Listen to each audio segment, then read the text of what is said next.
Maybe that's half of your total practice time, and then you find out, oh no, these are actually the hardest bits in the piece, and I just am getting to them now, and I've lost 3 weeks, 4 weeks, maybe more practice time. Don't do that. Hey, welcome to Pianist Academy. I'm Charles Szczepanek. We are in the beginning of a series about preparation for a collaborative concert, and I'm using specifics about my upcoming performance with tubist Patrick Sheridan as real-world examples to help illustrate topics that we cover. So at the beginning of this journey, it would make sense for us to start with discovering what the music is that we're being hired or engaged to play, taking a look through that music both at the piano and away from the piano, and determining through a little bit of analysis how we can best structure a plan for practice that will lead us to the ultimate level of preparation for concert day. So let's start with the music itself. If you're a student, be that a high school student just beginning to collaborate, or an undergraduate in college maybe, it's highly unlikely that you'll have played any of the repertoire before that you're being engaged or hired to play. In cases like these, you're going to want to nail down exactly the rep you need to learn as soon as possible, and then page through your scores, maybe even follow along with a great recording by a great musician, great artist, and make some guesses as to what the most troublesome or difficult passages are going to be for you to learn. That should be based on what you know about your own technique already. Unless you're an experienced collaborator, I'd actually begin this process away from the piano for this kind of study. Not at the keyboard, not sight reading, not trying to play through anything. In most cases, you're going to find that music for vocalists is usually more sparse and presents fewer technical challenges, while music for instrumentalists can be as demanding as some of the most difficult solo piano repertoire. But of course, there are instances where this just isn't the case, but it's a good general rule to start with. Okay, here's a list of rep that Patrick and I are about 90% sure that we're going to be presenting. Some of these selections, like Yorkshire Ballad and Land of the Living Skies, are simple and straightforward. Others, like Nola and Ora Staccato, they're not too challenging overall, but they present some left-hand, almost like stride piano figures that I don't play very often. So for those reasons, I know that those are going to take some extra practice time. And then there are pieces like the T-hand Tuba Concerto and Rhapsody in Blue that are lengthy and present quite a few pianistic challenges. I'm fortunate in that Pat and I have played together for a number of years, and we have had the luxury of having performed this exact program once before. So I'm coming at this concert from a perspective of refreshing the music, which I haven't looked at or played in about a year since our last concert together, but which I have spent considerable time practicing in the past. As you do more and more concerts, or if you're like a graduate level or a professional pianist, or you're on your way to becoming one of those, more and more of your engagements to play are going to be like this as you amass a greater performance repertoire. From today, I have about 2 months to perfect all of this music.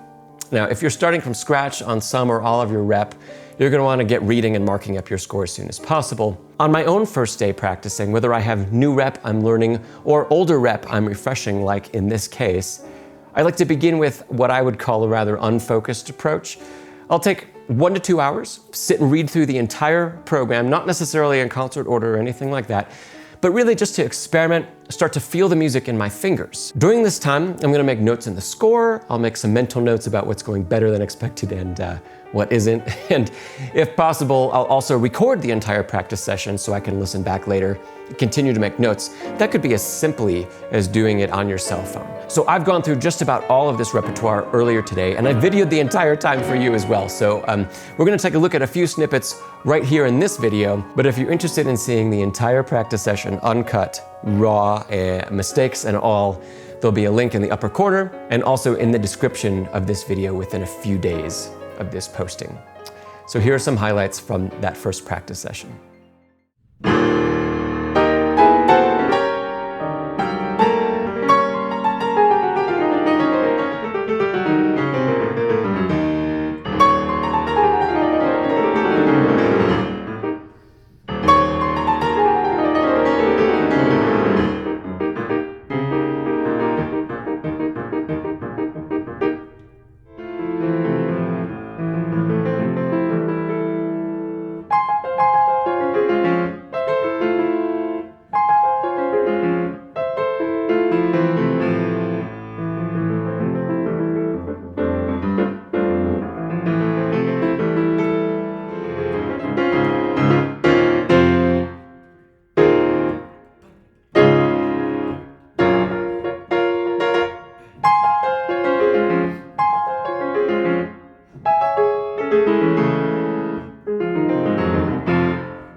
Okay, once you finish this dry run or initial run of the music, you should have a nice and lengthy list of the things that are going to be most difficult for you to practice to perfection, things that are maybe of moderate difficulty, and also things that aren't so bad. Maybe as easy as sight readable, maybe just things that are already very close to sounding nice without too much effort. If you're new to collaborating or new to performing with others, or if you're new to practicing with this kind of intensity and focus, I would go ahead and write down your list of both the most difficult and the moderately difficult passage work. You can do that by piece name and bar number, or you can even do it as simply as a page reference from your score. Make a note about what in particular is difficult for you, and if you can, even identify why it's difficult. The more experience you have with performing and practicing, the fewer of these things you're going to need to write down. Your brain is simply going to remember them. But until that point, and I find even at that point once in a while, do yourself a favor, jot some notes down. Reminder, today isn't about practicing hard. It's not about deciding fingering, working on tone, phrasing, etc. Today's about getting an initial experience with the music and figuring out how to best tackle fingering, tone, phrasing, etc. during future practice sessions. In my own run through, here are a handful of examples of the bits that I foresee taking the most time and effort to perfect. In the aura staccato, I'll be needing to really diligently work passages like measures 4 through 7, using a variety of practice techniques. The final tempo is blisteringly fast, and this is the very first thing that we're going to walk out and play at the top of the program. So nerves and anxiety are going to be at their worst, fingers might be a little bit spongy, there might be some sweat, and who knows, I might not even have a piano in the green room or in a rehearsal space.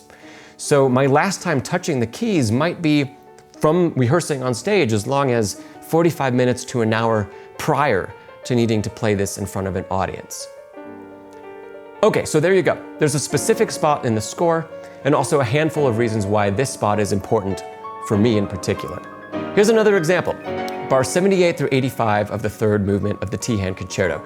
This is coming at the end of the first half of the concert, so there's going to be a little bit of fatigue setting in. On top of that, the counting here is a bit tricky. Each hand alone has a theme that makes plenty of sense, but it's still tricky to learn. Put the hands together and they're rhythmically, I think, in complete conflict with one another. And plus the two hands, the right hand line, the left hand line, they need to be phrased differently, completely differently. And one more thing, it's a piano solo. So get ready for everybody to be watching and listening just to me for that short time. Okay, and here's one more quick example. If you've played Rhapsody in Blue, you probably know the section I'm about to bring up. It's in my score, rehearsal 33 to rehearsal 37, the repeated note section with all that syncopation. This time we're at the very end of the entire program, so there's definitely fatigue from having played everything, an hour of music or so prior. And this is notoriously the most difficult section of Rhapsody in Blue to perform, and once again, it's a piano solo. Okay, those were 3 spots that I picked out of my entire program. There are, of course, many, many, many more.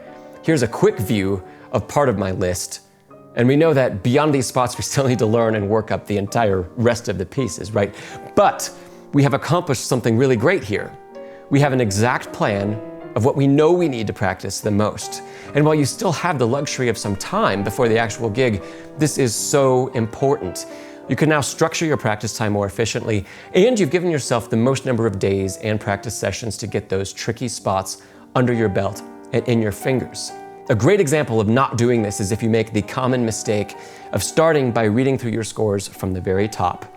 Now let's say you have a piece of music that's 40 pages long, and you start at the top and the first 10 pages are okay, and you spend a week or 2 weeks on the first 10 or 15 pages. And then you go another 5 pages and it gets a little bit harder.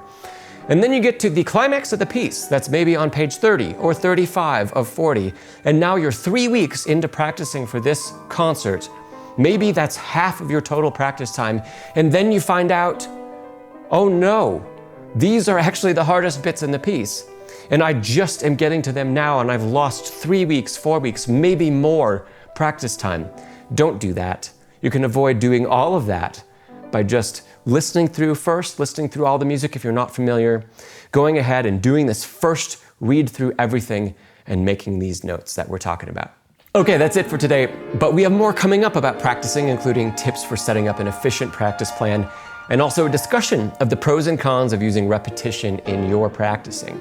I hope this video has been of help to you while maybe you prepare for your own upcoming concert, or maybe you were just looking for some more practicing tips. Be sure and click that thumbs up button, subscribe to the channel, ding the notification bell so you don't miss out on future videos. And remember, practice smarter, not harder.